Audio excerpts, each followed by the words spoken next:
Olá, meu nome é Christian e hoje vim falar sobre o livro Fundamentos da Fé Cristã, volume 1, lição 7, que tem como tema central o Plano de Deus, parte 2. E o primeiro tema desta lição é um relato de vida. Em Gênesis 1, quando mostra a criação de Deus, o relato não é um relato de um artigo científico, porém um relato de vida, mostrando que Deus é vida e que tudo que Ele faz gera vida.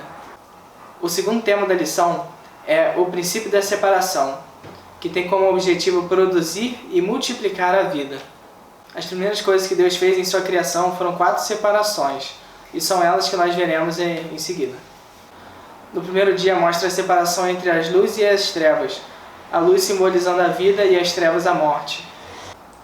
O relato de Gênesis 1:2 mostra a condição da terra. A terra estava sem forma e vazia, e coberta de trevas. E então Deus disse: haja luz, e então houve luz. E Deus é luz, e nele não há treva nenhuma. Então, quando ele disse, haja luz, a luz resplandeceu. E então as trevas foram aniquiladas, porque onde há luz, as trevas vão embora. E nessa situação que a terra se encontrava, imersa nas trevas, não havia ambiente para ter vida. Por isso Deus precisou que a luz dele resplandecesse na terra para que pudesse ocasionar a vida. E a partir desse momento ele fez separação entre as luzes e as trevas. A luz ele chamou dia e as trevas noite. E houve tarde e manhã o primeiro dia. No segundo dia mostra a separação entre as águas de cima e as águas de baixo. As águas de cima representando a esfera celestial e as águas de baixo representando a esfera terrenal. No segundo dia Deus criou a atmosfera e fez separação entre as nuvens e os mares. E essa separação deve ser feita também em nossa vida. Algumas coisas em nossa vida não são necessariamente tenebrosas, mas são terrenais. E como filhos de Deus que nascemos do alto, isso não deve ser o nosso foco. O nosso foco deve ser as coisas celestiais e o que vem de lá. E essa é a segunda grande separação que deve ocorrer em nossa vida. E Deus chamou o firmamento céus. Houve tarde e manhã, o segundo dia. O terceiro dia mostra a separação entre as águas e a porção seca. As águas representando a morte, e a porção seca a ressurreição. E assim como Cristo ressurgiu dos mortos ao terceiro dia, a terra também ressurgiu dos mares ao terceiro dia.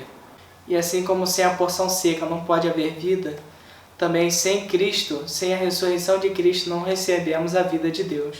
E essa é a terceira separação que deve haver em nossa vida, entre a morte e a ressurreição. Algumas coisas em nossa vida não são necessariamente trevas, pecaminosas ou terrenais mundanas, mas podem trazer morte e não vida. Às vezes fazemos certos comentários acerca de alguns irmãos que não são nem pecaminosos nem mundanos, porém geram, ao invés de vida, geram morte, nos deixam mortos espiritualmente. Por isso que o que sai da nossa boca deve ser para a edificação e não para a morte. Por isso nós devemos levar essa separação em nossa vida. O quarto dia mostra a separação entre o dia e a noite, itens necessários para o crescimento e propagação da vida. E no quarto dia Deus criou os luzeiros, o sol, a lua e as estrelas. E cada um tem a sua função e seu simbolismo. O sol representa Cristo, a lua a igreja e as estrelas os santos. E os luzeiros têm como objetivo iluminar a terra durante o dia e durante a noite. E essa luz é diferente da luz do primeiro dia. A luz do primeiro dia era algo disperso, algo que não era intenso. Porém, a luz dos luzeiros é algo com intensidade. A luz dos luzeiros são específicos e são intensos, e cada um tem a sua função. E deve ser feita essa separação em nossa vida, entre o dia e a noite. Por exemplo, alguém que acabou de se converter tem noção de que roubar é pecado. Mas quando ele pensa em roubar, ele pensa em algo como roubar bancos, roubar grandes quantias, porém, que é essa luz do primeiro dia. Porém, às vezes, para ele não é algo pecaminoso, por exemplo, roubaram ou pegaram uma caneta que estava no escritório, que era de outra pessoa. Essa é a diferença entre a luz do primeiro dia e a luz do quarto dia. Durante a luz do quarto dia, ele passa a ter noção que levar um elástico ou uma caneta para casa também é tomar algo para si de qual não lhe pertence. E essa luz do quarto dia é algo mais específico do que o conceito genérico de não roubar. E conforme crescemos na vida divina, a luz do quarto dia se torna mais intensa em nós. Então Deus nos revela o que não expressa e o que não lhe agrada. O próximo tema é Cristo, a Igreja e os Santos. Esses luzeiros são para sinais entre as estações, os dias e os anos. O Sol determina o ano, a Lua influencia as marés e as estrelas servem de guia para os viajantes. Os luzeiros também são símbolos espirituais. O Sol representa Cristo.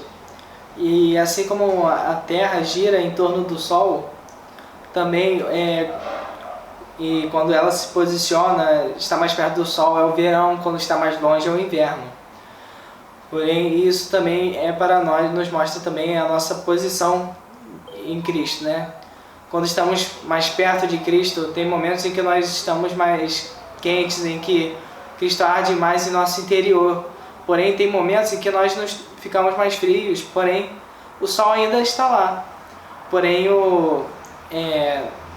nós passamos por essas mudanças durante a nossa vida cristã.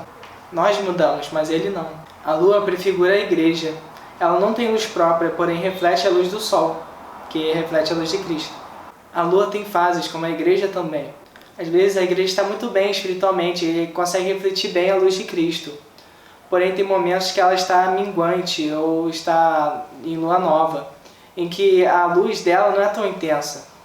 Porém, isso também é só uma fase, porém chega o momento em que ela está na fase crescente e na fase de lua cheia, que ela expressa mais a Cristo, com mais intensidade.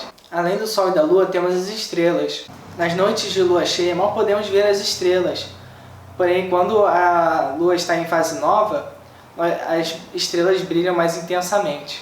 Assim também, quando a Igreja está bem e expressa Cristo coletivamente, mal vemos as ações individuais dos santos.